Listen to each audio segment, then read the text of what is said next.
transfer scientists owned by Ahmed Akbar will attempt to complete the first matter transfer machine. Someone's using a secure line to communicate with the outside. We're gonna find out who. Oh my gosh. That's Rashad Amir.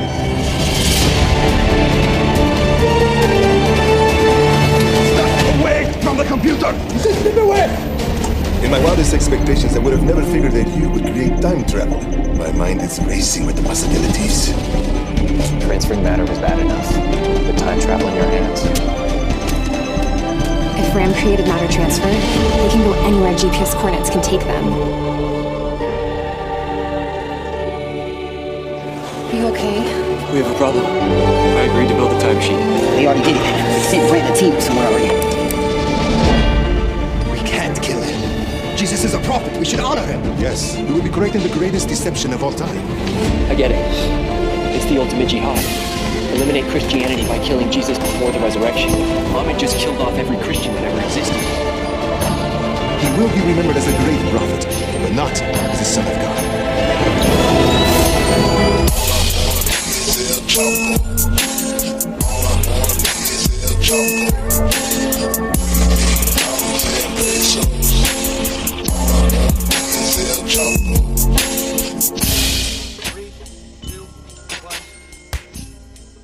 Great. That was one of the best ones we've ever done. Very good. Very well coordinated. That was like, it's getting better every time. We're so fucking good, boys. We're so fucking good. Every other podcast fucking sucks dick and fucking sticking up their audacity. You all fucking suck dick. Stop fucking podcasting. We're the fucking best. You're dog shit at this fucking game. Fuck you. Dog shit player. Fuck you. All right, let's kick this one off. Okay, hello everybody. It's Chapo here. It's me, Matt, and Felix on this one, and we got a fairly juicy Christian film for you. We're going to break down and analyze for you. That spoiler alert. Out of the I feel like dozens of these that we've watched, The Reliant, The Fireman Prophecy, all the Dinesh D'Souza movies, the one where Ben Franklin hangs out with Paula. Yeah, the one we did with Bill Corbett. Yeah. Okay, out of all of these, this is the first one we've seen that like approaches like a real movie and like actually was like kind of nice with it. This movie was ambitious. It had production values. It is a new genre. This is a new genre, right? Christian hard sci-fi. This is a totally new thing. It's never existed before. And it's like, honestly, like you would think that those two genres would be incompatible with each other, hard science fiction and like a sort of evangelical Christian movie. But actually it works surprisingly well. And like this is not a movie where you can go through and poke holes in like all the idiotic screenwriting or plot. Like this was actually like a snare drum. This was tight. Yeah. But we do want to make clear this is still an evangelical movie, so it was incredibly racist. Well, it certainly was not free of goofiness or corniness. But as far as these movies goes, it definitely there's definitely the most interesting plot that like had me get like sort of engaged with it. Like, we'll get there. Let's talk about the movie today. We're talking about some historical events, or one historical event in particular. The film we have selected today to watch and discuss and analyze for you is a film that came out this year. It's a very new one. It's called Assassin 33 AD. And this film asked the question, what would happen if a terrorist group invented time travel and then used it to go back in time and kill Jesus Christ? Which I gotta say, it does way more interesting stuff with the time travel concept, which is something that's been beaten to death in movies thus far, than almost any other film that's like dabbled in time travel. I mean, I put this up there with, La Jetée, Time Cop, Hot Tub Time Machine, the Terminator films, the real classics of the genre. This is a fairly worthy entry. I won't put it on the level of, Terminator, but certainly Chris Marker's La Jetée. It definitely puts more thought into the time travel element of itself and like does stuff with that than say Looper. Yeah. No, this is way better than Looper. Christian Looper kicks the shit out of regular Looper. Absolutely. Like this is a ambitious it's like H.G. Wells would fall to his knees at the sight of Jim Carroll, the author of this incredible screenplay, who truly thought this out. He truly thought this out. I don't know what type of church this movie's affiliated with. I assume one of those evangelical churches that's called like Refoundationings. Where they have sober raves and laser tag and youth ministry. But keep it up, guys. This fucking rocks. I mean, honestly, maybe cool with the racism, but this shit fucking rocks. We will describe for you what happens in this movie, but I will preface it by way of saying that were this same concept like executed by someone who wasn't like a true believer, what you would get is like a very close and faithful rendition of like a Philip K. Dick story. This movie, like, if the same concept had been like slightly tweaked, it could have gone some really interesting places that would be like really actually like up there in like kind of a sci-fi pantheon. Like I said, like this would be very at home in like the Philip K. Dick canon. So, and I gotta say, as far as like all of these Christian movies, or really most of the movies we've watched on this show, unlike especially the Christian movies, this has a professionalism to it. Like this looks like something you would see on like a cable TV channel, like a TV show or like a low budget movie. Like crucially, Matt, as you said, the entire movie doesn't look like it was filmed in like someone's backyard of a subdivision, like the Reliant, or like most of that movie was just filmed in like the woods behind some guy's McMansion. And like, you know, the performances were like credible enough, you know, like it just, they worked. It did not, it wasn't like howlingly, glaringly unprofessional and like poorly done or like just flat, you know, like all these Christian movies, it's just like, I just watch them and like there's just no propulsion to the plot. Nothing seems to happen. We forget who the characters are. Like people just show up and go away without any reason. Whereas this one, you know, it had a pretty propulsive, you know, like I said, tightly plotted, fairly well executed film. Do you know why that is? It's sort of interesting. Do you know why the evangelical movies we usually watch are so flat and bad?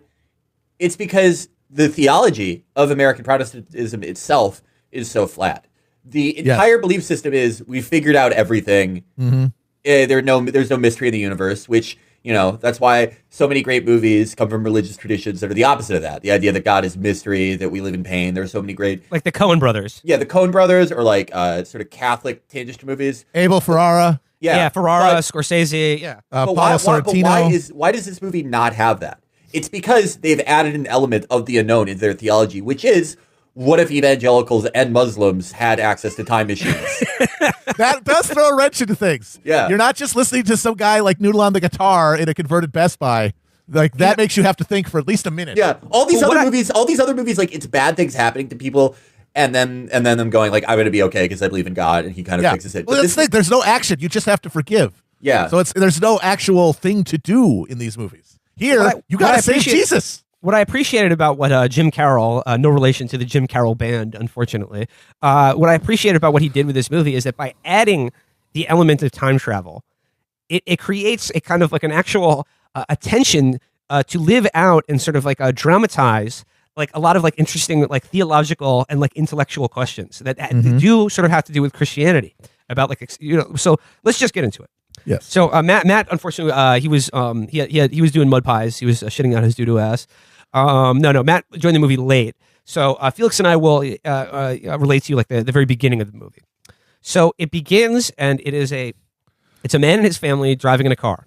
The wife is played by former reality TV star Heidi Montag, who you may remember friend of But Still podcast. Oh yeah, you may remember from The Hills, right? She was on that. Yes. Staring at the blank page before me. Do not get your hopes up, though. She is not in this movie for very long.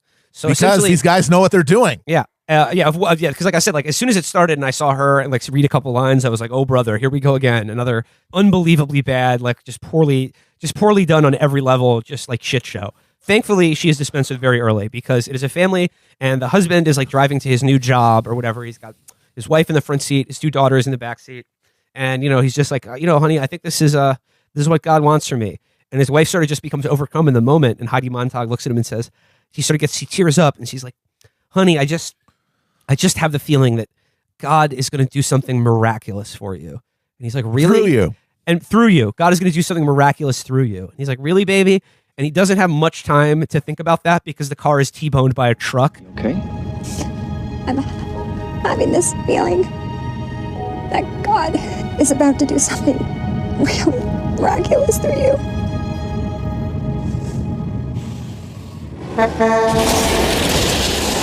Flips over. He's like on the ground. Why? What happened? Car's on fire. Wife and daughters just annihilated. Just owned. Folks, there's no other word for it. Okay, cut ahead a few months, like even just like a few weeks actually, and we're in a college like a college classroom, and there's sort of like a nerdish character and like a young woman who he's sort of like awkwardly running into, taking a very complicated science test, and he's like finished. Oh man, that was tough. I think I aced it. And then like he sort of like makes an awkward date with the other young genius who took this test. He still lives with his parents, and he brings this like hot young woman to his parents' basement where he like she's like, okay, I guess we're going out to a restaurant. He's like, how about we stay in? And like he just brings like 2 plates out of like a fully prepared meal out of his refrigerator. That's Louisville status. And then they hang out in his science basement. And then strangely, like she dresses him up in his parents' clothing. This is the one part of the movie that I was just like, what's going on here? What am I looking at? Well, that's like okay, so that is, you didn't like this part, and I at first agreed with you, but now I kind of think it's another piece of genius filmmaking. And I think that Jim Carroll, I'm just judging by his name, he is a 50-year-old man, but he's hip, he's with the times, and he knows that our hero, Ram Goldstein, the Jewish scientist, wants a mommy GF. Yeah, he does. Yeah. So yeah, okay, sorry. Our main character, as he looks, is the young science genius Ram Goldstein, and then there's like his love interest girl who's also a genius scientist, but she is a devout Christian. She wears a crucifix necklace, and they spar a little bit about God and praying and things like that, which is a staple of these movies, like the skeptic character, the sort of the condescending scientist versus like the smart but still faithful Christian. But like I gotta say, like this movie, like usually like this part of these kind of movies are like unbearably like over the top, and like the non-believer is just such an asshole, and it's just all very stilted and like just like it's too on the nose. Whereas I thought it was rendered in a way that was like the kind of like the debate between the believer and the non-believer, between the atheistic scientist and the Christian, was done in a way that was not like just like nails on a chalkboard, or like it was like kind of faithfully rendered in a way that I could imagine 2 people having this actual conversation. No, like it seemed like something a little bit real. These parts were great because like, yeah, usually in these evangelical movies, when you have like the soy non-believer guy, he's like, yeah, if God's real, he'd strike me down right now. And it's like later we find out they're like a pedophile or like killed somebody or like bad. But like Ram's like, he's a good guy. He's just like a little socially maladroit. And they have interesting debates, and then like later he like becomes Christian. You can cut that part. Yeah, so I don't want to spoil it.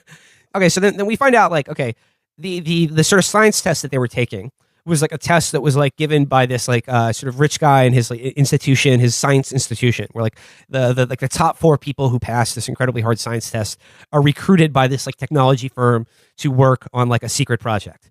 And then we see them and like they've been hired, and it's like it's Ram, his girlfriend now at this point. That's the other thing. So usually like the movie takes for granted that like, a Christian could date someone who's like a non-believer. Like she's not a totally like, stringent, puritanical in her beliefs. Like she's sort of cool and realistic. She's like a real person, not like a Christian person being portrayed in a movie. And then there is a Latino guy and a black guy that's also working with them. And the Latino guy's really only personality trait is that he has a stuffed penguin that he's really into, and then like the black guy, like I said, is sort of racistly there for kind of comic relief, where he's like, just kind of mugging for the camera and like saying, he's just there to be like a little comical, Yeah, the black guy presumed like, so he passed the same science test that these other geniuses passed, but he's always like he's like, man, when are we going to go to the Wiz Khalifa concert? Like, it's like, what the fuck? Yeah, no, the black scientist was recruited from Taylor Gang. Yeah. I think like there's a lot of subtext that, like in the movie where it's like we're supposed to think the black guy isn't nearly as smart as Ram or the woman or whatever, but it's like they all passed the same test. Like presumably they were the 4 best scientists in that class doing the science test. But so like they're working at this like this secret privately run science project, and their benefactor is referred to as the world's most famous refugee. And then I think we learned his name is like Ahmed Akbar or something. Yes. And he's this sort of no, wait. Ahmed Akbar. I don't want to spoil it, but he's a very important character that Ram sees him talk to. Or no, wait, that's Sabir. Sheikh Amir or some shit. Sabir is his henchman.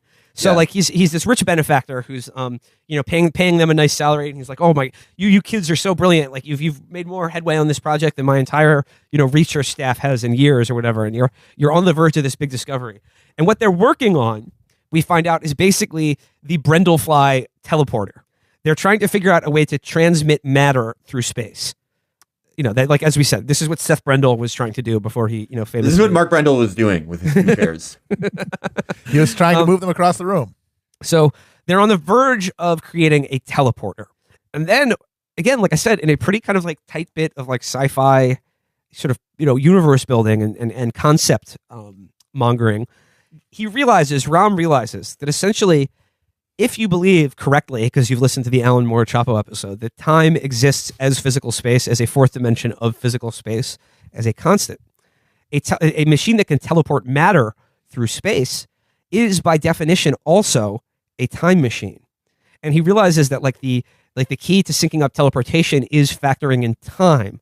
So inadvertently, in getting the teleportation machine to work, he realizes that they have accidentally created a time travel machine. Oh shit. And that like if you can transport like a chair or even a human body from one time pad to the other, then necessarily you can transmit it through space to a point in a fixed point in time that exists, concurrently with every other moment in time. Right? You guys with me? I'm feeling it. See, this is already more thought than anyone has ever put into all combined Christian films. Yeah.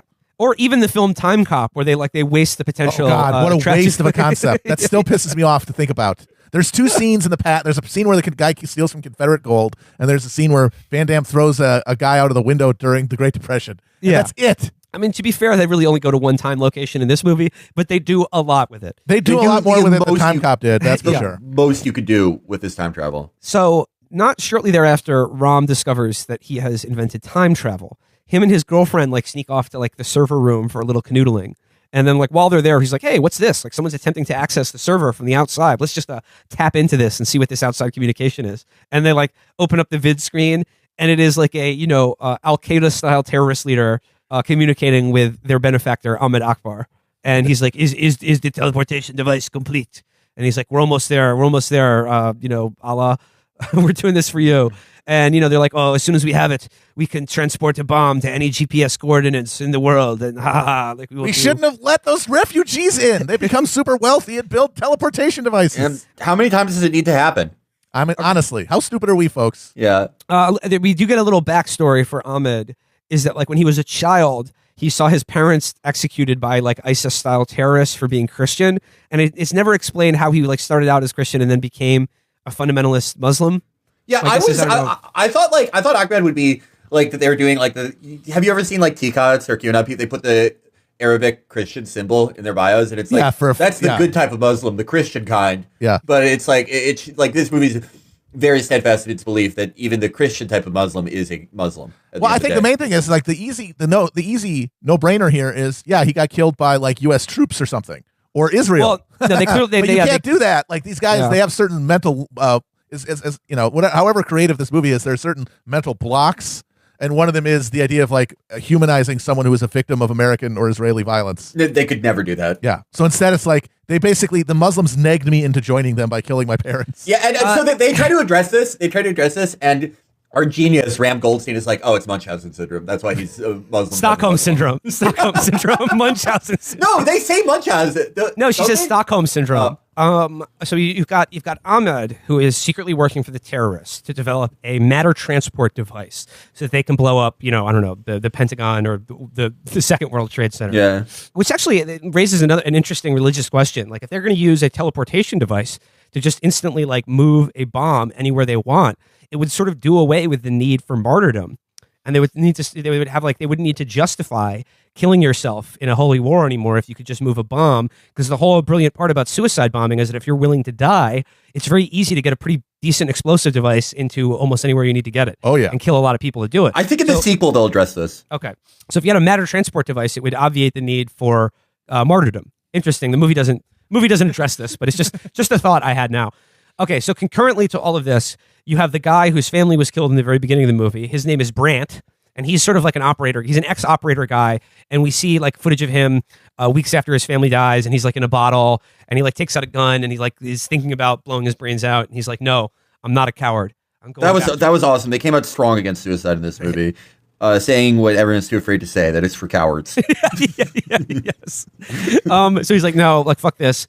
I may be depressed. And he's angry at God. He's in his living room and he's like, how could you let this happen, God? I served you. I did everything for you and you took my family from me.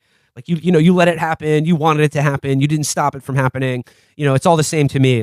You're a bastard, you son of a bitch. He's doing the Jebediah. He's doing the Bartlett stuff. Yeah. Stuff. But I mean, this guy honestly has more reason to do it than Bartlett. This guy's you killed my family, God. How could you do this? Whereas Bartlett was I lowered tariffs on trades from Mexico, you son of a bitch. Yeah, Bartlett is yelling at God because his extremely elderly secretary died and because his approval ratings are only 40%. Yeah. Yeah, Bartlett does it in Latin, which is why would God speak Latin, you fucking idiot? But Brandt does it in this movie in the American true language Protestant of God. Style. Yeah. American Protestant English, the true language of God. we will get that becomes a plot point in this movie. Yeah. But we are not there yet. So Brandt's like, okay, I'm not going to kill myself. I'm going back to work for the world's most famous refugee and secret terrorist, Ahmed Akbar. And he's like a sort of private security contractor who's, he's like the head of security for this, the technology firm where the young geniuses have just invented time travel. And Ahmed's just like, hey, we brought on your team, but like, just make sure nobody knows about this project because like, that's what you're hired for, is to preserve my, intellectual property and, like trademarks on this like technology that I'm developing. So Brandt is working as like an ex-operator who's lost his faith in God and family for a guy who's secretly developed time travel and is also a terrorist. So at some point, it becomes clear that to Ahmed and his like gang of like evil Muslimic style Confederates, that Ram Goldstein has not just got their teleportation device to work, but like I said, has invented time travel. And then like, I forget, it's sort of, he tries to stop them or hide this revelation from them, and they get wise to it and like detain him. They like, handcuff him to a chair, hit him with a taser, and then tell the three other young geniuses that like, oh, like he's fine, but you can't leave here or call anyone for the next like couple days until, we get this done. And so they sort of sequester him, and like he's done something to the device where like he's the only one that knows the code that can turn on like the computer that will like get the time travel coordinates to work, blah, blah, blah. I forget at what point Ahmed decides to use the time travel device to erase Christianity. I mean, this is where we get the title of the movie from, Assassin 33 AD. He's like, why send bombs to, the State Department or whatever, when I can just go back in time and do away with, a Christian America, all of Christianity ever existing, which is, this is what the terrorists want to do. And this raises another interesting question because, like I said, as competently done as this was for the people making it, I don't think they took seriously enough the actual kind of Wahhabist, ISIS-style terrorist mindset. Because as we were watching this, I said if they had a working time machine and had the choice to go back in time and kill Jesus, who's a very important prophet in Islam, or kill Ali, who founded the offshoot apostate, Shia Islam, I think they would definitely whack out all of Shia Islam and have one perfect sort of Sunni caliphate rather than do away with Christendom. Or they would, if you believe some theories about ISIS, they would go back in time and make sure that Frank Church was never born. Yes, that is the actual thing they would do. Yes. So anyway, Ahmed now has a working time machine, and he's going to use it to send a team of operators back to Palestine in 33 AD to kill Jesus Christ before he is martyred. And now this brought up an interesting question to me, and I was trying to poke holes in the plot, and I was like, wait a second. Like if they go back in time and kill Jesus Christ, like they erase the history of Christianity, but like wouldn't that necessarily also erase the history of Islam, which necessarily comes after Christianity? As like, Christianity was an incomplete revelation of God that Muhammad fulfilled as his prophet, and that Christ himself was an important prophet, but just not a believer. And then Matt correctly pointed out that it's Assassin 33 AD, not Assassin 0 AD. Yes. So they're not going back in time to kill baby Jesus, thus erasing his entire life and he is an important prophet in Islam, so you up can't to do that. point. They're merely killing him before his believers get it in their head that he was resurrected. Because that he sacrificed. Because it's like they're Muslims, so they don't think Jesus rose from the dead. But they do think that he was crucified, and they're thinking rightly as it was his sacrifice that like galvanized his supporters and created this social movement that became Christianity. If you take him out before, Pilate and the crucifix and all that stuff, he's just some guy mouthing off. We can't kill him. Jesus is a prophet. We should honor him. Yes, and that's what we will be doing. When he died, his disciples created the resurrection myth, which gave birth to Christianity. We can correct that. But if we kill him, we'll all be cursed. Just the opposite. Allah would honor us. We will be correcting the greatest deception of all time. He will be remembered as a great prophet, but not as the Son of God. Jesus would want that. And we will be effectively dismantling Christianity. Exactly. He's just one of the many other Messiah figures like of that era in that time and place in the world. And the other interesting thing is that it's almost like the resurrection is almost not as important as his sacrifice and suffering on the cross. It's that he was willing to die for it. That it's like that's like the actually kind of the most important thing. The resurrection is sort of like just the icing on the cake. They're like, right. Oh, shit, this was real. They don't think it happened. That's the crucial thing. Non-Christians don't think that happened. Yeah, but his sacrifice is still important. So they're going back to a moment of time, and they go back in time basically to the exact moment of the temptation in the garden, right before he is kissed on the cheek by Judas and handed off to the centurions. So they're going to do away with even his martyrdom on the cross, right? Which also raises another point.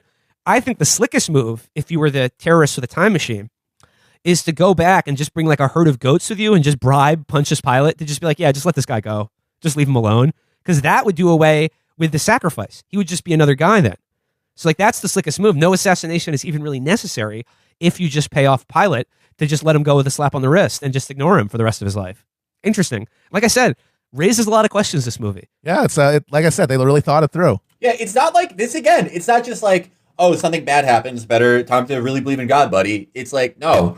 What is the true nature of our belief? What are the facts of our beliefs? Just an incredible, a rare work ethic from evangelical filmmakers in all ways. So at this point, Ram is dedicated it knows that his boss is a terrorist, knows that he can in no way, I mean, letting a terrorist have a teleportation machine, bad enough. Letting a terrorist have a time machine, buddy, that's the one thing you don't do. That's the one thing we don't want to have. Oh no, we gave a terrorist a time machine. Exact thing we were trying to prevent. Yeah. So like, he's trying to hold out and be like, I'll never give you the code, Ahmed. And then Ahmed makes Brandt his security consultant. He's like, this guy has information I need. You're an operator. You know how to get it from him. Do your thing. And the guy's like, whoa, really? But because his faith is shattered, he takes to it pretty quickly. And he handcuffs him to a chair and just punches him in the face a couple times. And he's like, this guy's not budging. Yeah, this guy's good. He used all his master Green Beret interrogation techniques, which is just tying a guy down and punching him. He really needed like 3 years of specialization training for that. The same thing that like any hot dog neck Chicago cop can do. I mean, they would have done it with the phone book. Get John Burge in there. He would have fucking settled that shit out quick. Yeah, and you could have paid John Burge plastic bag over the head. That works well. I mean, Ahmed is supposed to be like a evil genius, but like he could have just paid some Chicago imbecile in Kielbasa and got the same expertise he got from Brand. Yeah, well, so what you want out of this guy? Yeah, no problem. You want this guy to build some kind of time machine? Yeah, I got that for you. All right, yeah. The Madigans have a time machine. Okay, so Ahmed's like, okay, this guy's a little bit more of a tough cookie than we had anticipated. I'm going to send out Samir and my other terrorist friends to kidnap his parents, bring them to my office, and then execute them in front of him, which he does. And Ram does not give up the code after he watches his dad and then mom get tapped in the head right in front of him. So he's taking it pretty seriously. But then Ahmed, literally, he is willing to watch his parents get executed. But the thing Ram won't do is let his girlfriend be roughed up by a terrorist. We should point out that she's stacked, so it's understandable. Yeah, she's kind of fire. She's kind of like a Dana Loesch type. Yeah. But again, not nearly as like shrill, cruel, or vindictive as any of these like actual, like the young evangelical baddies who you're aware of through the media are. Like the girlfriend in this movie is like a good person. My dream is for just an evangelical baddie who fucking hates me, hates my fucking guts. That's the key that they need. That's the leverage that they need for him to get the time machine working. And he turns it on, and he gets Brandt, who, I mean, again, like they're just like, okay. He started out the day just thinking he was like a private security consultant for like a technology company. As the day progresses, he's torturing like a young man and then participating in like his parents being executed in an act of torture. So he's like, again, I guess if you lose your faith, you can fall pretty low. And then shortly after that, he's just like, oh yeah, I'm now part of a wet work team that's going to be transported back to Palestine in the 1st century to kill the Messiah. But he's fine with it. He's fine with it. Fuck God, he let his wife die, kids die. Well, this is also a message. It's like this movie. This is a message to evangelical men that like this is what happens when you don't work in your brother-in-law's boat store. Like this is the type of stuff you can get up to. Like so, watch out for that. So there's a scene where where Brandt, the faithless operator, is sort of like questioning himself after he's been beating up a teenager or whatever, and he's not a teenager, but yeah, just beating up some science nerd who did nothing wrong and is just doing his job inventing teleportation, really. And then he's like, he's like sort of having a moment where he's sort of talking to the God he doesn't believe in. And he's like, God, I've fallen pretty low. I didn't think I would be torturing a kid today. But you know what? Like, if you don't show yourself to me right now, everything that happens after this, that's on you, God. That's on you. And it raises another interesting theological question, because this movie, of course, presupposes that God is real and that everything that happens is on him. So that God participates in sending an operator back in time to assassinate his son and himself, if you believe in, a triune God. So it's sort of like God, everything that does happen after this, it is on him, and it is also part of his plan. So it makes sense.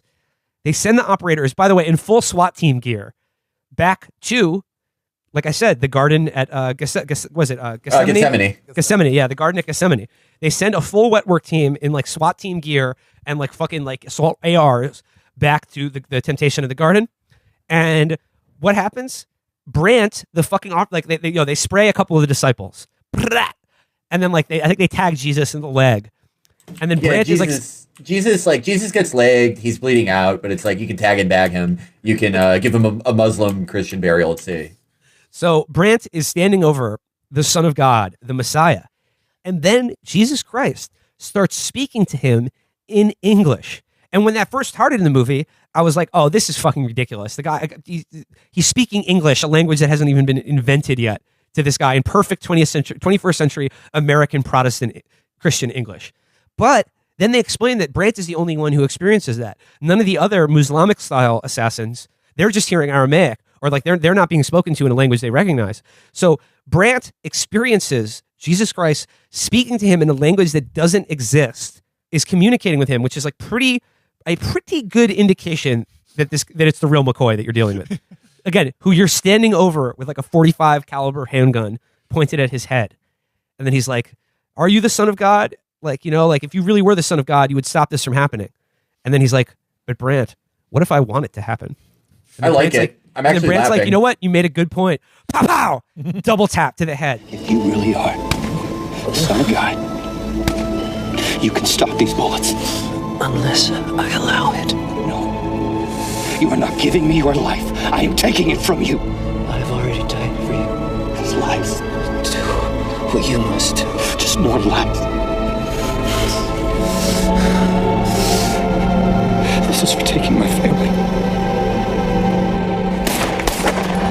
Like, this was the moment that this movie really became something special. Oh, I was stunned. I love this. I love this. I assumed that like, it was going to just be, some ululating guys in baklava shooting Jesus with AKs. No, this is an American operator talking in Jesus in English and then blowing his brains out with a 9mm. I was expecting like the Christianity movies Mark I would have had a guy like the Muhammad Akbar go back in time and be like, Allah, Allah, Allah, and then just like spray him with an AK and then fire the AK into the air, or just do a bunch of racist cartoonist bullshit. The fact that this movie makes Christ's executioner a former U.S.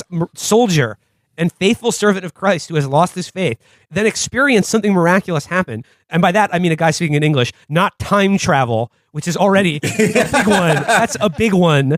He experiences both time travel and then interacts with the Son of God and then just cold-blooded, pop, pop, just executes him, puts him down like a dog. And this was the most ideological thing we've ever seen in these movies. Like, these other movies are so lazy. Like, Reliant, we thought it was going to be about, like, Antifa, but it doesn't even commit to anything. None of these movies fucking commit to anything except, like, oh, like, God is good. But This is like, no, American Protestants need to be able to kill God to ensure he's real. Yes. Like, it's fucking... Oh, it's so alpha, dude. We've talked like at great length on this show, especially recently, about American Protestantism and what a kind of a sui generis sort of mutation in religious history, the coming together of the currents of Protestantism and the Reformation and the colonization of the American continent by those people created something that heretofore didn't exist. And Matt has articulated, I think, a fairly convincing case that American Protestantism of any variety is in and of itself a new and original religion. It is a new form of Christianity that did not and would not exist without the creation of America happening concurrently to it. Yes, because it is the God that the American Protestant worships is America, not God. Yes, but crucially in this movie, like a Catholic never could have made this movie. Never. A Catholic would have just been agonized over your own sin or your complicity in the crucifixion. Like he would have fallen down and cried at Jesus like Keitel and Bad Lieutenant. I've done so many bad things. I've done so many bad things. You know what the Catholic version of this movie is? It's the guy making the time machine, then feeling bad because it like puts him on a level with God, then masturbating, then killing himself, and then 4 hours of funeral scenes. That's the Catholic version of this movie. And then a pre-Vatican II. No, the Catholic time machine movie would be a guy would invent a time machine so he could go back and hear pre-Vatican II mass in Latin. That's all he would use it for. In this movie, the Protestant who's lost his faith becomes Christ's executioner. Awesome. Blows his goddamn head off. He literally looks at God on the ground, crawling in agony, and is like, "Fuck you!" After hearing him speak English. And acknowledging that it was acknowledging the fact that the only way he could be speaking English to him was because it was some sort of fucking supernatural fucking. And he's like, "Fuck you, my family's dead. That's all that matters to me." He's like, you didn't save my family. You didn't save my family. The Son of God, actually, who I'm talking to through both the miracle of time travel and the fact that this is a divine presence. Christian religion is real. You didn't save my family. So if you think I'm saving you, you got another thing coming, buddy. Pow! Pow! So sick. So sick. Fucking badass. I don't want to chime in too much in this thing, but I do want to just underscore how from the moment Christ gets executed with a handgun, how much from 0 to 60 this thing goes immediately. Because it's like, from up to this, like the tone is like kind of like, this will be another Christian film. And like, oh yeah, we see the guy who's a scientist and the girl who's Christian, they debate, and there's the family. And then from this moment on, this is like full on sci-fi time travel, multiple time streams, people killing themselves from other time streams. So and and it's still like an hour and a half left in the movie.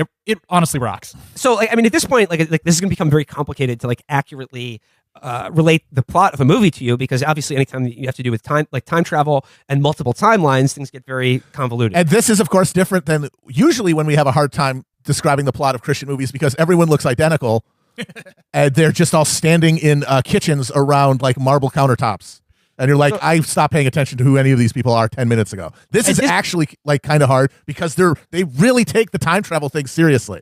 And you know what? I think probably like the two best time travel movies ever made, La Jetée and the original Terminator. This movie does have I wouldn't say maybe airtight, I'd have to see it again, but it does like fulfill for itself within the movie's own logic, like an actually like closed time loop where things like it makes there is an inherent internal logic to the time travel in the movie that like closes itself off and like resolves itself nicely. Rather impressively, because you've got scenes where people are like sign languaging signals to themselves from a different time stream that only they would understand. Yes. And they keep creating like duplicate versions of people, and then every one of those duplicate versions are dealt with, and like all the get killed or something. Like at this point, like the movie becomes about how Ram and the three other geniuses have to like use the time machine to like go back in time and stop Ahmed from changing history. Now, there's another sort of novel, I think actually, or maybe even original to this movie. I mean, maybe it's been done before in other sci-fi stories, but the explanation about changing something in the past doesn't instantaneously alter the present. Yeah. Because the way Ram describes it is that it takes time. It's like the speed of light. It only appears instantaneous, but it actually has a fixed speed. And then if you go back, 2,000 years in the past and change something, it takes a certain amount of time. It could be a minute, a day, an hour, a week to catch up to the present. Time has to rewrite itself throughout the continuum. And he describes it like a hard drive, like wiping a memory or like reformatting like a hard drive. Yeah. Which is like, look, I mean, it's all sci-fi gobbledygook, but within the movie, I thought was a pretty good explanation for why, like, as soon as Jesus was assassinated in the past, it doesn't instantly alter everything about the present. So they still have time to use the time machine themselves to go back to the same point in time and try to like stop it from happening. So then like once they go back in time to the moment that the SWAT team arrives. And then they prevent it from happening, and Jesus is taken by the Romans, but then like they are killed, or when they go back, I do want to shout out the kind of novel way that they four unarmed nerds deal with the SWAT team, which is getting there moments before the SWAT team gets there and just picking up logs and holding the logs into where the SWAT team is materializing. This is another moment, exploding their hearts. Yeah, because another moment. This is another moment where I was like, I was trying to get snotty about like picking holes in the movie, and I was like, wait a second, these fucking like science nerds just took out a whole team of operators with sticks, but no. They place the sticks in the fucking in the space in which the bodies materialize. So with their body, like your heart, when it reforms, like when the molecules and atoms are like come back together in the other space and time, your heart forms around a fucking tree branch, and you die instantly. Yeah, amazing. He thought it through. God love him. Not bad. Jesus, not bad. Amazing. This guy worked his ass off on this. So. And then again, like I'm not going to faithfully render exactly what happens because it does get convoluted because there are multiple timelines now where the original Ram that goes back into the past goes back to the present and is killed. Yeah. And then, but they're able to send a message to the Ram that exists in that timeline before he had gone back in time to go back in time again and continue the mission or whatever. Mm-hmm. So like, and also to this movie's credit, it gets pretty grisly for one of these. Like, there's not that much like actual blood or anything, but a lot of people get killed. There are shots in this movie multiple times that are just like, yeah, some people get killed multiple times through different time continuities. There are shots where it's just like a pile of bodies of people who had just been killed in the past, including some of the main characters who end up living through the entire movie as corpses, just hanging out in the time or chamber seeing their own dead bodies. Yes. Which has got to be pretty disturbing, right? Seeing themselves murdered on camera. I would say every character sees themselves killed about 3 times in the last half of this movie. Very traumatic. Incredible. So like again, like I'm not going to get identically like the details of the plot here, because it does become kind of like a Christian Sound of Thunder story. But it doesn't do it in like the really cliched way of like, oh, like a butterfly flaps its wings, or like you step off the line and then like, you come back to the future and everyone's a mutant, or like everything is radically different. But there is one scene I do want to talk about where the black guy character has a moment where he blips back into time exactly in the Garden of Gethsemane. And it's Jesus having his moment of temptation in the garden. And then all of a sudden there's like this guy who's just like, hey buddy, what's up? Hey, I think I know you. I think you're Jesus Christ. And then like he starts telling him like, look, Jesus, man, I saw your movie. I got it on bootleg, which he said, I got your movie on bootleg, clearly referring to the Passion of the Christ. And he's like, listen, bro, I'm not going to lie to you. They fuck your shit up real good.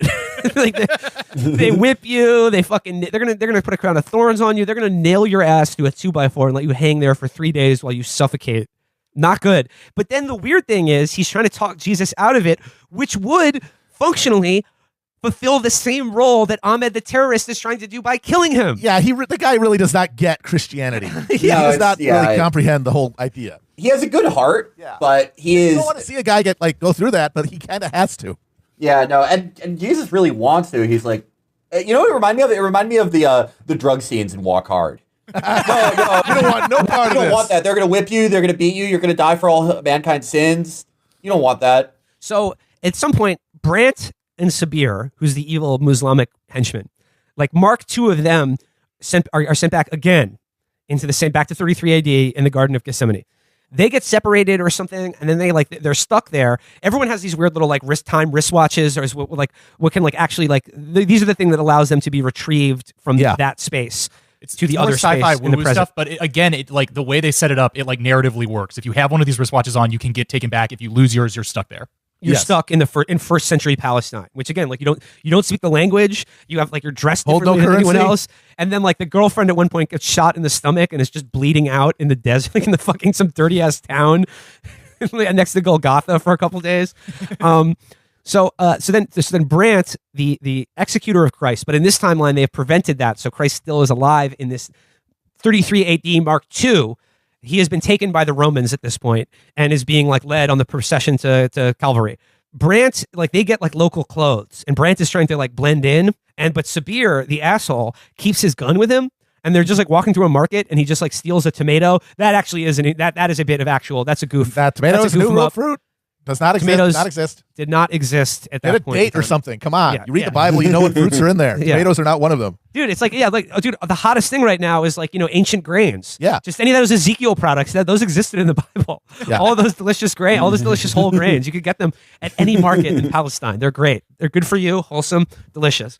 So he steals a tomato, and then of course runs afoul of the tomato salesman and the Roman security. And like the Romans are like, they're trying to arrest him, and they take out their short sword. And then Samir, like an idiot, just pulls out his Glock and pops the dude straight in the chest. And then of course they're overcome, and Samir and Brant are arrested by the Roman authorities, which leads to I think actually the most incredible moment in this movie. Mind-blowing. Just so brilliant. I'm going to set it up. I'm going to set it up because, okay, so they're witnessing, like the black guy is in the crowd witnessing the procession to Golgotha. And then like, Christ falls down and he's being whipped by the Romans, and like, he intervenes and is like, come on, man. Like, he's had enough or whatever. And then unwittingly becomes the person in the Bible who carries the cross for Jesus on the procession to Golgotha. Yeah. Okay. Wearing like a tri-blend Gap tee and a pair of yes, he's wearing Nike sneakers, jeans, and like a Gap tri-blend, like a nice sort of like like breathable fabric t-shirt. Yes. Everyone else is in robes and sandals. Yep. Nobody seems to notice too much about that. So then we get to see at this point Ram, his girlfriend has been gut shot by one of the operators. Brant. And no, not Brant. Ram's girlfriend has been shot in the gut by Brant. Yes. Yeah, that's by by Brant. She's okay, not, sorry. Because it's important that Brant shoots her. Brant shoots her in the stomach, and she's dying of a gunshot wound in first century Palestine. Not much they can do for you. He's like carrying her around. He's like, doctor, anyone? Is there a doctor in the house? And then walks up to, I forgot.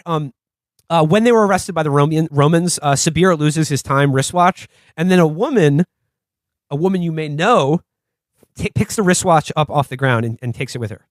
So Ram and his gut-shot girlfriend show up at Golgotha to watch Christ be crucified. Ram carries the girl up to the crucified Christ and does his whole thing about like, how could you let this happen? If you were really the Son of God, you would save her. Like, how could you do this? Blah, blah. While he's doing this, let's not forget, 2 people were crucified with Christ. He looks up, and the guys next to Christ on the cross are talking to him, and they are Sabir and Brant. Boom. The good thief and the impenitent thief are actually time-traveling assassins sent back to kill Christ before his martyrdom. And best of all, the good priest, the good thief, the one who converts on the cross and gets forgiven by Jesus, is Brant, the guy who blew Jesus' brains out in another time stream. This is what I mean. Like that scene where like the time-traveling operator assassins are in fact the good thief and the impenitent thief from the Bible who are crucified with Christ. That's what I mean. It was like, this is like a real, like if Philip K. Dick wrote this story, like it would be fucking incredible. Like this is something right out of his fucking body of work. This is the Black Iron Prison. The Roman Empire never left. The fucking pink light. Like we are all still the disciples of Christ. Like Christ told his followers, I will return like after the Roman Empire. And the reason Christ has not returned is because the Roman Empire has never ended and we are still living in it. We are still living in the Black Iron Prison. Get on that pink light from the Vallis signal. It is beaming out of you. We are still all living in first century Palestine as followers of Christ, whether we're aware of it or not. But we are still living under the tyranny of the Roman Empire. And that, yes, the 2 people crucified with Christ were time-traveling assassins sent back to kill him. One Muslim, I simply one must Christian. stress that. I simply must stress It's amazing. Then no one ever talks about the martyred operator in the Bible. This is like, you guys know how much I love Mormons, right? Yeah. But the idea that a troop went back in time to kill Jesus and then forgive him and then be crucified is... Protestants now beat Mormons in making... I gotta say, they gotta step up their game after this. Mormons, I believe in you guys. I'm big fans of you guys, but right now the Proudies are ahead. Let's do this. You know, Mormons introduced the space travel and sort of a galactic sci-fi plot to Christianity. But now with this movie, the evangelicals have come right back with a hard sci-fi time travel element to Christianity as well. I have to say, is this how we get Warhammer? Is this how Warhammer becomes real? Because this movie, I hope this movie is a hit because I want a lot of evangelical psychos who abuse Adderall to get really into quantum mechanics. Yes. And make Trump the emperor from Warhammer. This is how we get it. All right, so where does this movie go next? Okay, no, all right. So remember, so Jesus, so wait a minute. Ram is in front of Jesus. Amy's dying in his arms, and he's yelling at Jesus to save her because he's like, if you're who you say you are, you have the power to stop all this, and you're not doing it. And Jesus tells him, you have to forgive Brant. And he's like, what the fuck are you talking about? She's dying because he shot her. Help me. And then it all ends, and he's like, God damn, he's mad at Jesus. What I love about that scene, though, is that it presupposes that Christ's last words on the cross were "Forgive Brant." Forgive Brant, yes. And it was like, it is accomplished. Yeah. The forgiveness of Brant, which is a very American evangelical idea. Yeah, there's a guy named Brant. A guy named Brant. Cameron and Brant were saved by Jesus on the cross. Yeah. So he goes back. No, don't give us Barabbas. Don't give us Barabbas. Give us Hunter. Yeah. We want take him down off the cross. No, I cannot, dude. Evangelicals are going to write books of the Bible called the Books of Tyler after this. I can't wait. Yeah, because according to this, there was a guy named Brant at the crucifixion, and it ties the entire thing together. The sensation that the 2 thieves being Brant and Sabir being an incredible loop to close. Again, that's just the first of 6 concentric loops that the movie continues to close. I forget at what point in the plot this happens, but obviously dealing with time travel, the classic Ray Bradbury Sound of Thunder conception of it, that altering the past changes the present in unexpected ways. So at one point, Ahmed, in the present, experiences a quantum shift and is aha, Allah be praised, finally the Christian filth are gone from the world. And I was really, again, this movie beat my expectations because the shitty Christian movie would have shown you a present a version of our reality in which Christianity had never existed, and it would be I don't know, all of our women are in the harem of some big fat guy who's a sultan, or I was saying that I wanted a CGI shot of the New York City skyline, but all the tops of the skyscrapers are all minarets. Yeah, yes. Yeah. I was expecting something kind of hokey and offensive like that. But what they show is that he instantly thinks it works, and he's like, Allah be praised, all the Christian dogs have like been erased from history. And then it quantum shifts again, and they are standing in like, I don't know, the fallout ruins of a city, of like a post-apocalypse. And then like I think the Latino character says like, this is the world you created. This is a world that exists without forgiveness, without the mercy of Christ. And it's just like, and Matt, you made another interesting point where like this goes against the the idiotic and racist like Ben Shapiro Athens to Jerusalem thesis. Yeah, that, you can't have any like modern society without Christianity. Yeah. You can't have technology or like any of the sort of like a modern technological society were it not for the Athens to Jerusalem connection. What this movie says is that even if you erase Christianity, you would still have like a 21st century like technological society with cities and computers and cars and all that shit, but it would be like a blasted ruin because without the Christ's message of love and forgiveness, humanity would have invariably destroyed itself. So that is the one like sort of actual like Sound of Thunder mega like global level ramifications for this plot being pulled off. But then again, it's like, it's undone in various other timelines. So I forget kind of how that resolves itself. But it doesn't, because like they dissolve, because all those like they cut away from those guys, because eventually what happens is Ram gets back and he goes back to right before his parents were going to get killed, saves his parents from getting killed, which means all those other timelines don't happen. So like all those versions of Amir and everybody, the ones who die, the ones who live, they all like wink out of existence, and they actually show it happening to a few people, and it's very much it's Infinity Wars, Thanos. Like they turn into like dust and float off. Yeah, this is Christian Avengers, and this is actually a far better movie than Infinity War. Oh, unquestionably. Like, unquestionably. Like this is like it's better written, it's smarter and less grating against like my like just moral, artistic, and philosophical sense than any Marvel movie ever made. The time travel between Infinity War and Endgame, this makes much more sense and is much more ambitious in what it's trying to accomplish. Oh yeah, like because usually like by now, like I said, time travel has been so beat to death in movies that like once you introduce the gobbledygook, you can just do anything. Like no one's paying attention at all. It's all just like a Deus Ex Machina. Whereas this has an actual Deus Ex Machina because God is real, but a time travel plot line that actually kind of makes sense. So once again, hats off to director and writer Jim Carroll. Yeah, I gotta say, I respect him a great deal. Do you want to hear what Jim Carroll's major other credit is? Yeah, what is it? Of course. He did a show called Marriage Boot Camp. Oh, I know about that show. I remember that show. A high-tier reality show. Yeah, he was the host of Marriage Boot Camp and also has appeared as himself on Poker Night in America for several seasons. That's a strong evangelical tradition, Poker Night in America. So I remember like towards the end, there's another scene where Ahmed is like, okay, well so my plot to kill Christ before he's martyred on the cross. Okay, like that's kaput now. So I'm going to go to a new timeline where I'm going to go to the tomb and remove his body before his followers can pretend they're witness his resurrection. Which again, if you're a devout Muslim, you don't think Christ was resurrected, so you're just going to kind of like do some shenanigans with the body. But then if you remove the body, it's sort of like that is a sign of something miraculous. So did anyone catch that? Could you explain that? Wait, which part? Where Ahmed goes to the tomb.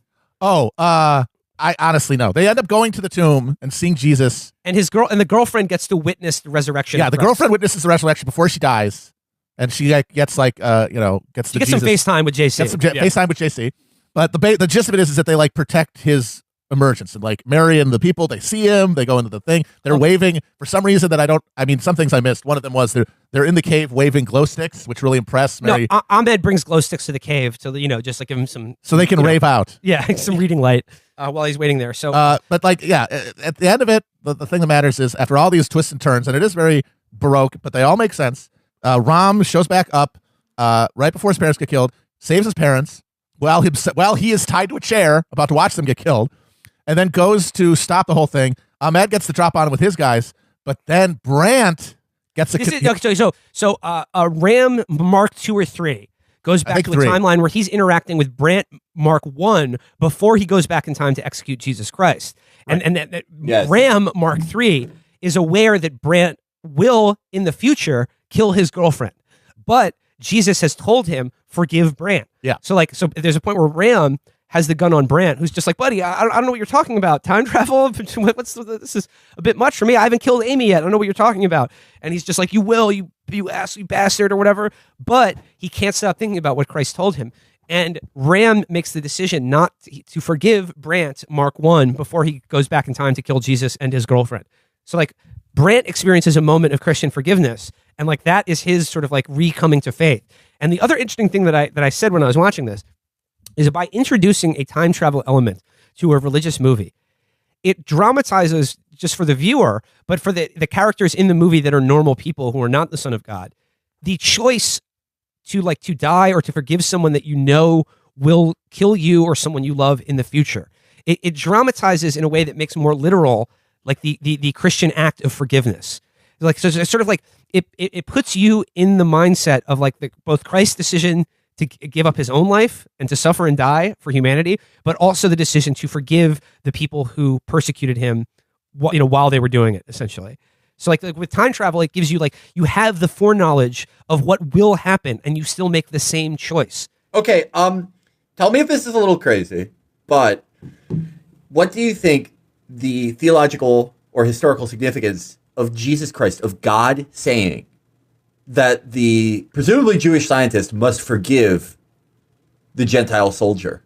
He's saying it about himself. Yeah. I mean, like, the Romans weren't Christian at the time, but he's, Brant is a soldier of the modern Roman Empire, America. Yes. He is a centurion who, it would have killed a young Jewish man.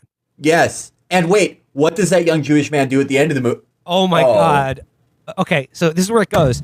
After Brant, he saves Ram and his family from Ahmed and his goons. He takes out his gun and he shoots the bad guys, and then he is killed himself in that moment. He sacrifices himself. Brant gets shot, presumably dead. We find out later he's not. Yes. Brant is shot multiple times, but he sacrifices himself, and in accepting Ram's forgiveness, he sort of his heart is reopened to God. He realizes that God could technically allow something awful to happen to you, but the God is always there, and his love and forgiveness is not contingent on anything. It's always there for you if you just walk through that door. I don't know how granular we want to get, but when Ram forgives Brant, he hears a voice from the other world that he says, it sounds British, and Brant's like, my wife is British. What does it say? And it's played by Heidi Montague, without an English accent. Who does not have an English accent? And it says, well, it comes out at one point in the first scene, and he gets horny. Yeah, and she says, "Be a hero," and that's what causes Brant to step up and shoot the goons instead of shooting Ram. And then Ram Mark III is also killed just as Ram Mark I walks in the door and sees his body, sort of almost like a pietà scene, being cradled by Amy, almost like Mary. You know what I mean? He's seeing his broken body, which then disappears as it's erased from that timeline, I think. Yes. Oh, also Ram ends up killing Ahmed with the same knife that he keeps on his desk that his parents were executed by. Right. Okay. So, and then at this point, the cops are called in. The terrorist plot has been foiled, and Mark I of the four geniuses and the new timeline are all alive. But they've realized, they're aware of the time travel plot and what has happened and their role in it, and they know to end time travel. Yes, but not before. The last act that Ram does with his three friends is that he uses the matter transporter to go back in time dressed as a road worker, and goes back in time to the very beginning of the movie and blinks into space right in front of Brant and his family's car with a stop sign so that they jerk the wheel and are saved from the truck that would have T-boned the car and killed his family before. And then he goes right back, the instant he comes and saves them, he removes himself from the timeline. But he has a little road worker stop sign there. And Heidi Montague says to Brant, who was that guy? Was he an angel? Where did he go or whatever? I don't know. And then at this point in the movie, we're okay, this doesn't make any sense, because if he had saved Brant, Brant would still be in the position in that timeline to carry out the evil acts of the terrorist leader, right? It negates his sacrifice and his moment of doubt, and then recoming to God, and then eventually his sacrifice, and just restarts the whole plot of the fucking movie, essentially. But this guy now has a family. No, not the case. On the stop sign, he'd written a letter to Brant that says, call the FBI and Homeland Security, and lays out the whole plot for him and stops it before it even starts. All threads are tied off. Humanity is redeemed, forgiven, and through the use of time travel, we have a fairly interestingly done sort of reenactment of Christ's own martyrdom and execution. His execution, martyrdom, and kind of forgiveness. That nonetheless ends in a happy ending for every. This is honestly a true masterclass. Honestly, it is. As Chris pointed it out, the big reason these movies are often boring is because they hinge on someone making a change of heart, which is very hard to make interesting visually and narratively. This movie dramatized forgiveness and as an action through the use of the time travel plot in a way that actually made it compelling and not just, oh, now he thinks God's good. The scene where Ram makes his final conversion and accepts Christian forgiveness, you literally have a situation in that last room where he knows that his version must die, Ram Mark III. He knows he must die so that everyone else can live. He literally has the Christ knowledge. Incredible. And this was another incredible Philip K. Dick moment. As Ram Mark III dies, he asks his Christian girlfriend to read from her Bible app called iDisciple. That was pretty funny. I love an that. account of Jesus being taken by the Romans that they had experienced in the film before. And she reads him a part in the book about like a man whose like, clothes are ripped off of him or wearing like an odd fabric of clothes that is in the actual Gospel of Matthew. Chris, you look this up. It is Mark. It's something that, It's in Mark. It's in Mark? It's Mark 14:51. A young man followed Jesus with nothing but a linen cloth about his body, and they seized him, but he left the linen cloth and ran away naked. And literally as that's depicted in the scene where they first go back in time. And it's played as a bit of a goofy movie moment as the centurions are attacking. He gets his clothes ripped off and he's runs running away around in his boxers. underwear. Yeah, he's running around in white boxers. And then as Ram Mark III is dying, he realizes that like the Bible is real. Jesus Christ is the Son of God. And not only that, his own actions are part of the historical record that he knows to be true. This is how true the Bible is, that detail of himself running around in boxers is in the fucking Gospels that he read himself, or like presumably as a kid, or was aware of. So this raises one question for me. Do all the different versions of these people, the righteous ones, do they go to heaven? Are there 3 Rams in heaven? Or are they like, when they die, are their memories sort of like melded back with the regular Ram? Wait, Matt, what's another thing that is in triplicate but is also one? Oh my God. All right, this movie's going to win the Oscar. This movie fucking owns. All right, guys, you don't even know the best part, though. Okay, I was going to say, we hit stop before Matt did. But Matt, you said that there's a little Easter egg. I'm very glad that I just sequence. left it running because halfway through the credits move to one side of the screen and another scene pops up. So early in the film, right after Brant blows away Jesus, Ram goes back to time, goes back to the lab, and like there's a scene where him and Amy get into like the portal room, lock it, and try to signal to themselves in another room. That's the scene where Amy does sign language to herself.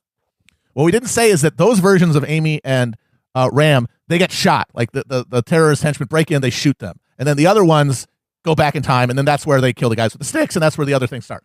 So one version of the first version of Amy and Ram get killed in the portal area, and that's the last we see them. This takes up where that scene ended, with them shot on the ground. Then you see what we didn't see while watching the movie chronologically, because the characters had left to go back in time. Ram like gets up. He's not dead. He's just really badly wounded, and he crawls over to Amy, and she's also very badly wounded. And he says, "It's okay. I'm going to save us." So he crawls over to the time machine, and he puts the coordinates for the local hospital for 30 years in the future, presumably thinking that they'll have advanced technology that will make them able to survive. So then he crawls back over with dying Amy under the crackling time portal lights, and they get sucked forward.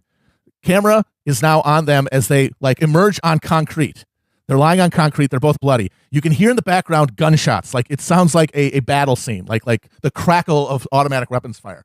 4 guys who sort of look like operators. They kind of look like the white helmets, honestly. They've got, tactical gear on, and they go, "Oh, look, here they are. Well, who are these guys?" And they crawl over them with devices, like future, to kind of just look like iPads. And Tricorders. then they like poke them with these like little tongs. And then one of them says, "My God, they're not marked. Neither of them are. They're clean." And then what somebody else says, "I wonder what the Antichrist wants with them." Oh, God damn it. Fuck. Okay, so the sequel to this, we gotta do it. Okay, I can't wait. If they do We a should sequel, honestly invest in the sequel. If they want, Jim Carroll, if you want to make a sequel to this movie about because like those Left Behind movies suck ass. The Book of Revelation is one of the most entertaining things ever written. One of the great it's like pieces phantasmagoric. of it's fucking grotesque. There's so much art. stuff you can do with it. It's awesome. And one of my favorite books of the fake part of the Bible. Of course, and its rendition by Christians has been dog shit. Left Behind movies are terrible. Even the one with Nick Cage is somehow even worse. It's so than the ones boring. with Kirk Cameron. It's so boring. And most of it takes place on an airplane. It's awful. I want to see Jim Carroll tackle the rapture because in his version, it's basically the Syrian civil war, and like they apparently fell into a bunch of. I think because they said they're clean. I think it means that they are the ones who have rejected the mark of the beast and are fighting against Antichrist. Oh man, fuck. That's a fucking dude. Adding a time travel narrative into like the Apocalypse and Book of Revelation. Fuck yes. Yeah, let's get it. Like I'll just say like overall, like, you know, like this is like a pretty hokey movie, but it was like honestly better than a lot of the movies I see, like modern movies that I see now. Like, it's smarter and better thought out than a lot of shit. It's clunky at points, but I will say, like, crucially, outside of just pure like acting and directing and production competence, what this movie has that like all the rest don't, or crucially what it doesn't have, is that it has a religious message, but it has none of the just like clunky, cloying, like culture war bullshit where they just render all of their sort of culture war totems just one for one on screen to make a point that like they would make you could easily just make on the radio or Fox News or something, or like through religious broadcasting. Like, they're smart enough to know that like to make a movie that works and like has a religious message that, like I said, that three degenerates like us can like really sink our teeth into, is that like render it in such a way that it does away with all of like the political like point settling or just like propagandizing or whatever, and it puts the actual like philosophical content of it and the story first. And it's like it's so much more effective as a movie if it just doesn't have all this clunky stuff about like, well, after they outlawed Christian marriage and only gay people could have families, you know, like, or just like really boring like awful shit like that, which is stock and trade of like most of these movies. This movie, like, there's so much about time travel that they literally did not have room in the script or time to be like, oh, like, welcome to the future. You have to bake a cake for trans people. Yeah. and they didn't even like blame it on Islam. They just said, this is what happens if you have like a civilization that doesn't value forgiveness. Now, you can argue that that's kind of blinkered and incorrect. I mean, let's ask people at the Seas of Magdeburg what they thought about Christian forgiveness. But it's not as it's like over the top like culture war grievance mongering as most of these movies are. Other than its depiction of Islamists get a time machine. First thing, murder Christ. Depiction of Islamists. Well, yeah, they are. Hold on a minute. These guys, they do explicitly say that they are extremists. Yeah, and they say like, and like they're like, I think Amy says at one point like, well, why would Muslims want to like do away with Christianity? And then Ram says like, they don't.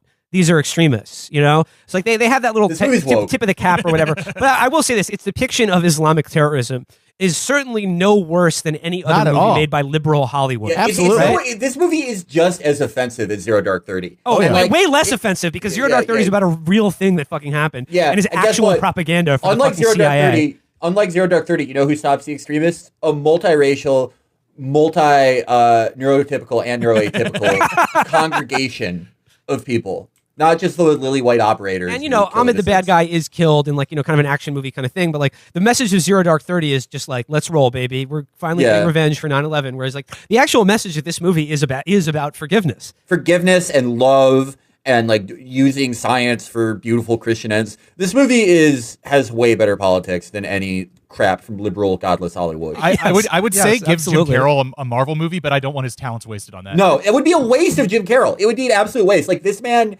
if you're listening and you're like an evangelical boat magnate, or you make some type of weird fucking root beer that everyone in Texas drinks that I've never heard of, like you're a billionaire for the evangelical reasons. Maybe you invented like a Christian mattress. Please fund this man. Please fund this Mike man. Lindell, stop building PPE in your pillow factories and give money to Jim Carroll to make the sequel to this movie. Fire Sorbo. Fire Kirk Cameron. Those people are hacks. Get these actors. Dude, Ram Goldstein, he's the new Christian Timothy Chalamet. Like, very, like, delicate features, but, like, stacked bod. Yeah. He is ripped. Yeah. And like I said, like in the beginning of the movie, Amy, the one sort of stand-in for the, like, Christian character who is, like, devout, is not a cloying harpy. She's not a judgmental fucking, like culture war fucking ghoul. She's like a normal fucking person who exists in like a modern world that she doesn't hate and loathe like every aspect of it. And Ram is like, as the science guy, he's not like they're dating. He's as not the Jewish not guy. Like, yeah. You know, they're dating. He's not like you're an idiot. I could never see intellectually with you. You know what's so important about Ram? Ram, he has morality like divorced from religion. Like, even the scenes where he's an atheist, he refuses to like give a time machine to a terrorist just out of morality. Like, they allow for atheistic characters to have to be a good person, and values and because like the stupid Kevin Sorbo worldview is like, oh, if you don't believe in God, like what's stopping you from killing and raping a child? And it's just like, well, my conscience, you know, like my, I don't know, like anything, my imagination, empathy, like, you know, like a moral or ethical sense that isn't contingent on belief in an afterlife. And like, you know, this movie presupposes that that's real, that you don't have to believe in God to be a good person, but it helps, you know? Yeah. This is I would love to collab with Jim Carroll. Absolutely. Let's get in the stew. Yeah, he's a master. He's an absolute master. I think the last time we did one of these, I was saying that, I think on the Reliant, I was like, we should make, what does it cost to make one of these? Like 3-4 million? We could definitely get that. But honestly, if we wanted to make the Reliant, we could just like goof off and like shit out a script over the weekend and then like raise some money and go film it as like a goof. If we wanted to get in like Jim Carroll's production company, we would have to like really put some work into it. Oh no, we would have to sweat. We could not half-ass the collaboration with Jim Carroll. I mean, Jim Carroll would know when you're half-assing. Like, there's a reason that Jim Carroll didn't work on like these bullshit other movies. He's like a fucking actual artist. And you know how you know he took it seriously? Because there's a goddamn scene where a guy has to draw on the dirt to explain the different parallel time streams and dimensions. Are we safe from the then continuum overwriting? We transferred from Continuum A and materialized in Continuum B, which is a part of Continuum A, but by being here in theory, we're creating a new Continuum, C. Time can't loop itself. We should be fine. Okay, well, slow that down and say that again. If B overwrites A, then there won't be a time continuum for us to return to. Nothing to go back to. We're just stuck here. I don't know yet. So I guess just like wrapping it up, like I cannot stress to you the contrast between this film and the Fireman Prophecies. Oh God, so different. Where it's just like a like the world's dullest moron plays frisbee with his wife, and then like has night terrors, and then realizes that Trump will become president. That's all that happens in that fucking movie. That was one of the most depressing. Like the Fireman Prophecies was like, it was like everyone involved in that movie had 3 fentanyl patches on them at all times. Just a lazy piece of shit. The movie it was the artistic equivalent of the sad hard-on, the only one you can achieve when on opiates. Yeah, no, and honestly, like that, the Reliant, all the Dinesh D'Souza movies really do like simulate the experience of being on opiates because they seem to take forever, and it's just like slow-mo, and everything is just at this totally flat register. Like I said, Fireman Prophecies is about the world's dumbest man starts having night terrors and then realizes that Trump is the way he can get a good night's sleep, essentially. Trump plus a MyPillow. Yes. Yes. Oh, and then then it's like his sort of messianic Jewish chiropractors teach him how to blow a shofar, and that's also important to the plot of that movie, I seem to remember. Oh, well, anyway, I gotta say, this was honestly probably one of the most philosophical, this is probably the most theological Chapo we've ever had. This has been a great We've movie engaged with the ideas of Christianity more deeply here than I probably have in the last 25 years of my life. Yeah, this is a good movie. And if you're quarantined, to just like burn a fatty and just be like, damn. Just blow your mind. If you're quarantined, you've got $4 to waste on Amazon, and you want to see Christ get murdered in the head with a Glock, and also think a lot about the meaning of Christian faith. Do rent this. You could do a whole lot worse than Assassin 33 AD. Certainly. This was, I gotta say, like this one was a surprise to me. I was expecting this one to be torturous. When I heard Assassinating Jesus and Heidi Montag, I was pretty confident. I was not looking forward to it. Like I was like, it will be a funny episode, but the movie will be a chore. And instead, I got one of the best movies I've seen this year. Oh God! Like I'm thinking of all the absolute dog shit I've watched on Hulu, like these movies that just suck ass, and I'm like, why am I watching this? This is better than all of them. Literally, dude. What a fucking delight. Jim Carroll, you own, dude. You're a true alpha. All right, well, let's Logitech movie of the year. Well, let's go out with some other Jim Carroll. Roll that People Who Died. Yes. Jesus Christ, he died, but famously then didn't die. Yes. Okay. Bye, everybody. Bye-bye. Cheers. Bye.